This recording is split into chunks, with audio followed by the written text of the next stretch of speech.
Today I'll be walking you through our Puebla Airbnb where we have stayed the last 4 weeks, and I'll be walking you through the building, showing you the Rooftop Lounge and Gym, and I'll also obviously tour you through our studio.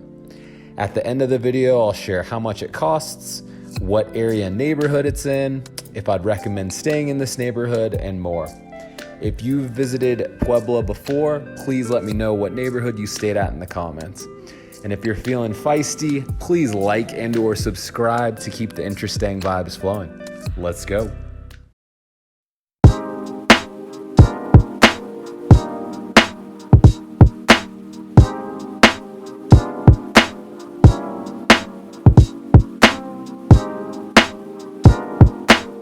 So welcome to our second Airbnb tour. We're in Puebla, Centro Historico District. We'll show you around this building, its amenities, and our unit itself. Let's go.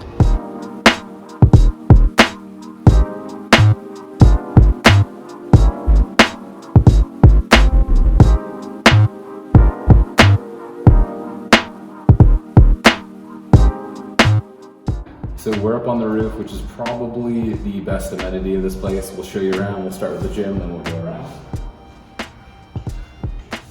So here we've got a semi-working elliptical, treadmill, and bike.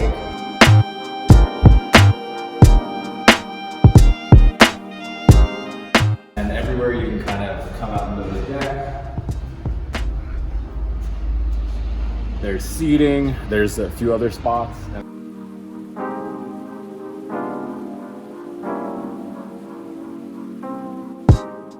You can see kind of the mountains in the background. We'll take you around to kind of the sitting area. We'll go this way.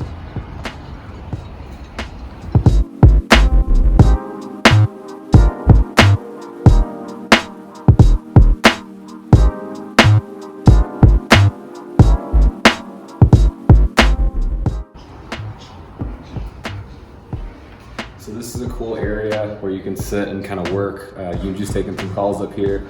There's a couch and some artwork and stuff. And then again, more sitting areas out here.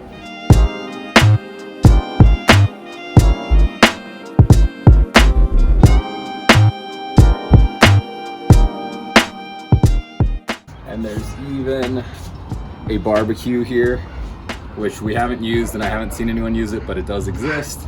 And then this you'll see here, the red building behind me, that's actually the view from our room. Yeah.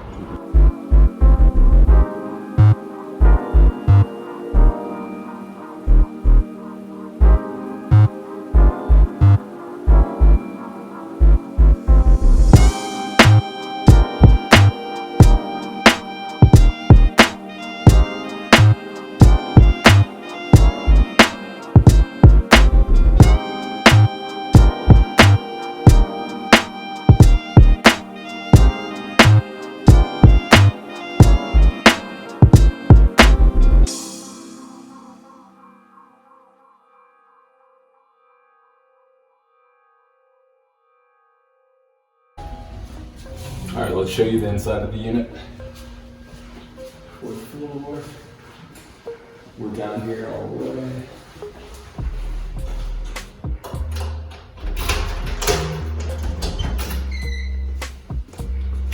Shoes off. All right, welcome to our crib. As you can see, you're kind of seeing all the space. Here we've got our bedroom or like sleeping area.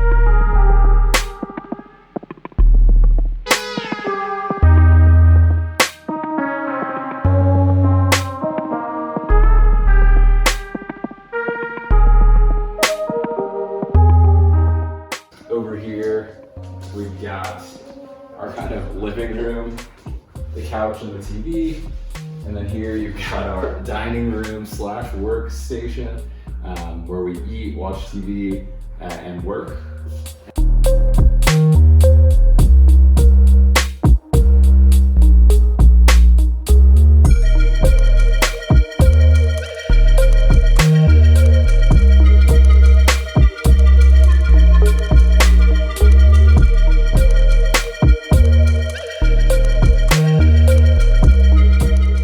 Here you've got our kitchen, completely separate from everything else.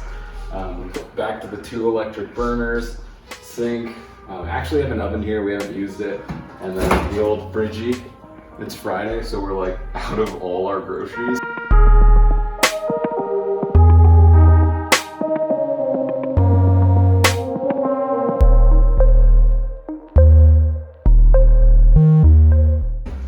And then yeah, this is cool.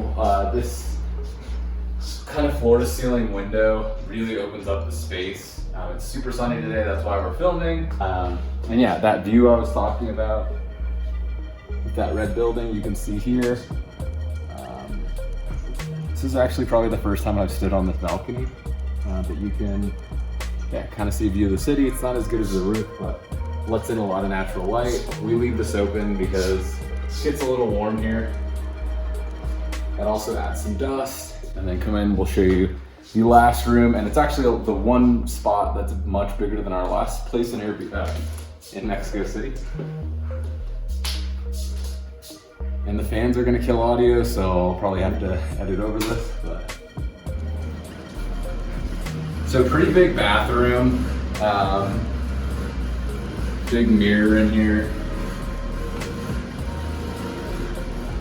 And then this is kind of reminiscent of our PB Airbnb that I didn't film, but kind of the hotel style, kind of like actual toilet, bathroom, and the shower.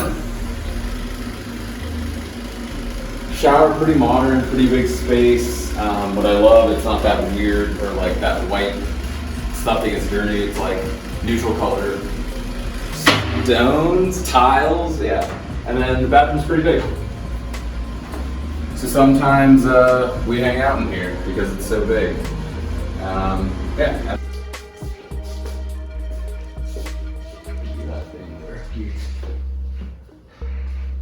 So yeah, this is where I watch TV. Sometimes this is where I work when I need to charge because the outlet's there. And yeah, pretty modern TV. We got the coat rack. There's actually like a lot of functional storage space here, which makes the space feel a lot bigger. So have some space to hang up the shirts, my pants, suitcase, and shoes. And then lots of stuff here with just like other stuff.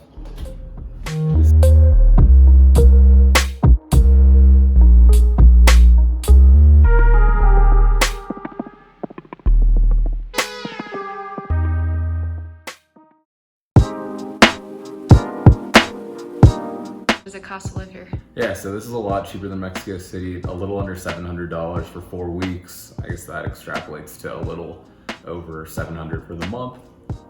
Where are we located? So we're in Centro, similar to the layout of like Mexico City and other major cities. The Centro or Centro Historico district has like the Zocalo or the main square. There's usually a big, pretty cathedral here. In Mexico City, I don't typically recommend staying there because there's really cool neighborhoods. For Puebla, I definitely recommend staying here, especially your first time. The bulk of restaurants and bars are here. There's other neighborhoods that I can figure out how to talk about later, like La Paz, to the west of here. To the south of here, I think it's like La Noria and Angelopolis. But for the most part, the bulk of the restaurants, the sites, the bars, all the things you'd want to do are within like a 15 to 20 minute walk of here. And then the other neighborhoods are a bit further. They're probably for people who live here, who have a car. How much time do you actually spend inside this studio? Yeah, so I think a lot of people think we're just like traveling, doing cool stuff all the time because that's what I post, because that's what you should post. Probably like Monday through Wednesday, we're basically in here the whole day. Maybe we leave to get like water or beer. Thursday we're in here for the most part until we go out for dinner. Last night it rained, so we didn't. Friday is when things start getting better. We usually go out for lunch, go out for dinner, and then the weekend we aren't really in here. But yeah, Monday through Wednesday or Thursday, like we are in this, if not this apartment, like this building all day. Super lucky that it stopped raining today. The first like 2 weeks, I feel like it was just pouring daily. And for the last like 7 or 8 days, besides yesterday, it's been like gorgeous. How often do you actually use the gym upstairs? Very good question. So at our last place, the gym looked cool, it was on the roof. I think combined we maybe use the gym in 4 weeks, like 4 or 5 times. Maybe you use it a little more. I probably personally use it 2 or 3 times. This gym, because it's so, like the view's so pretty, we go up there like every single day, for sure every single weekday. Yeah, maybe almost every single day, if not at least every weekday. What's it like working from a studio? Yeah, so I was actually really worried about staying at this place. The first studio we had kind of was partitioned so we could work separate areas. So far it's been no issue. I think the big windows let it in a lot of natural light that make the space feel bigger. One person can work from the couch, one person can work from the table. If it gets loud or anything, you can work from the roof. So it's been a lot better than I expected, and it actually feels bigger than the last space, even though the layout I think makes a big difference, and then the size of that bathroom. The last place, when you're in the bathroom, you felt like you're on a cruise ship or something. When you're in this bathroom, you feel like you're in like a typical house. Like that would be pretty big for an apartment or a house. And just because the space is like one big rectangle, it feels very spacious. What's it like to cook on a 2-burner induction stove? Yeah, so I wasn't really ready for that, but in Mexico City we had a similar rig. It's been fine. The smaller looking burner actually gets hotter, and that was like a weird finding. And the pots don't really fit on there. So yeah, cooking more than one pan or pot has been difficult, but it hasn't been too bad. Is the bed comfortable? Yeah, so my favorite thing about the last place was how comfortable the bed was. This bed's probably almost as comfortable, but it actually has like Tempur-Pedic or like memory foam pillows, which has been huge for me. I hate when those thin little pillows like die every night. So sleeping here is super comfortable. The pillows are awesome. The duvet cover actually does not cover a typical like down comforter. It's just like a fleece blanket. So there's nothing to tie, so that falls. That's been kind of the only challenging thing. Thanks for spending your time walking through our Puebla Airbnb. Do you think this place is a good deal, or did we overpay? Let me know in the comments below. Know someone thinking of working remotely abroad? Share this video with them and see what they think. Until next time, y'all.